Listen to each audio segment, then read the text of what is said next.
What's up, everybody? So I did a review of the Do It Molds Essential Series pack where you get your injector, plastisol, and everything. So I also wanted to do a review video of the very first mold I got, which was the Do It 5-inch SENKO mode. Comes with 4 cavities.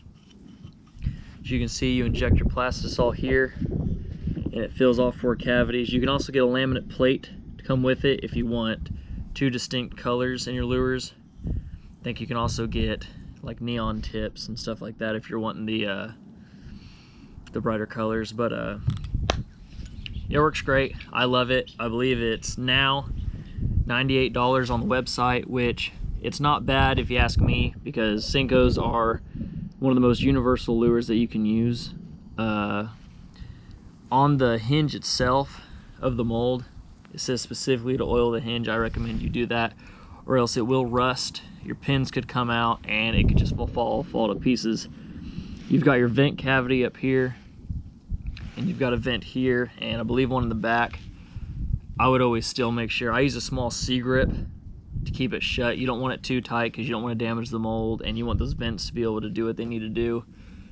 But anyways, this is how they come out. This is a 5-inch blue SENKO with silver flakes. I also use red with black flake.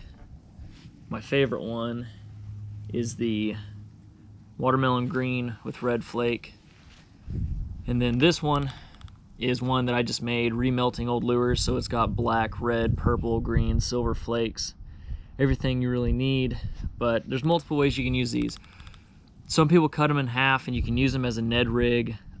Some people use them as drop shots. You can either Texas rig them with a drop shot, or you can do the wacky rig, which I would recommend myself. But the majority of the way I use these is with a weighted wacky hook with a little weed guard on it. Or if I'm just wanting to have that slow float down, I'll use a weightless wacky hook.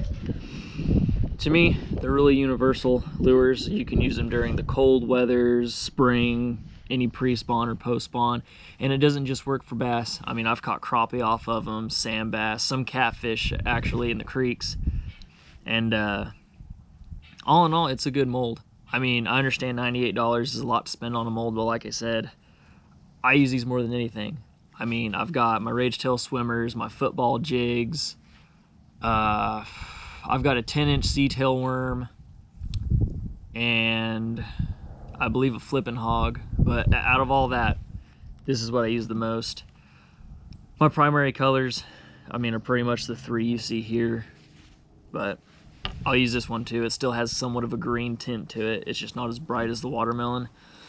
You can get scents with them. The scents work great. I've used them some, but I don't use them a whole lot. You can add salt to them if you're wanting to make your lure a little bit heavier, but make sure to measure that stuff out. But I give it a 10 out of 10 based on performance and you know, overall value, personal value at least to me. Because I mean, the action in these, I mean, even on the hook, they're not too stiff. You know, they don't fall apart easy. They're fairly durable. This one I actually cut off my line. You can see it's got a few tears in it, but I get orders sometimes from friends or family members to make these for them, so this is what I make the most of.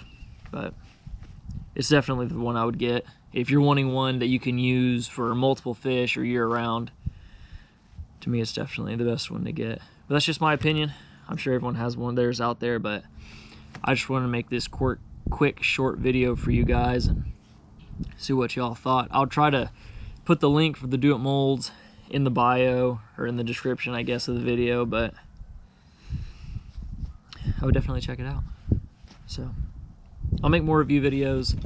I'll be making more reviews of not just the SENKO mold, but all my other molds as well. And again, in case y'all didn't see, it's the 5-inch Yamamoto SENKO.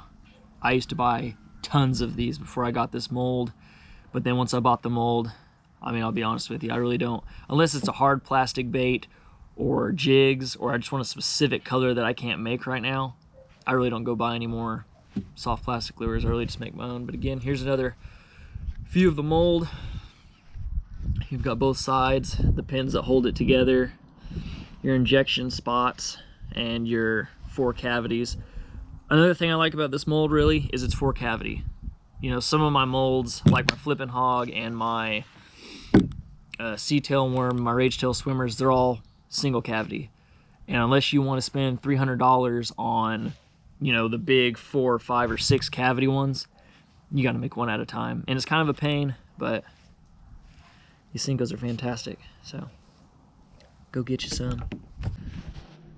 One more thing that I wanted to talk to you guys about was, you know, I just wanted to thank you guys for tuning into the channel.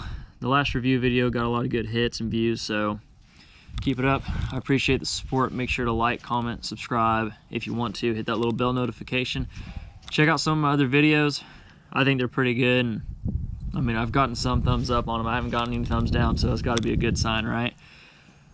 But yeah, thanks you guys for tuning in. And anytime I find something else out about some lures or some molds, I'll be sure to let you guys know. So, bye.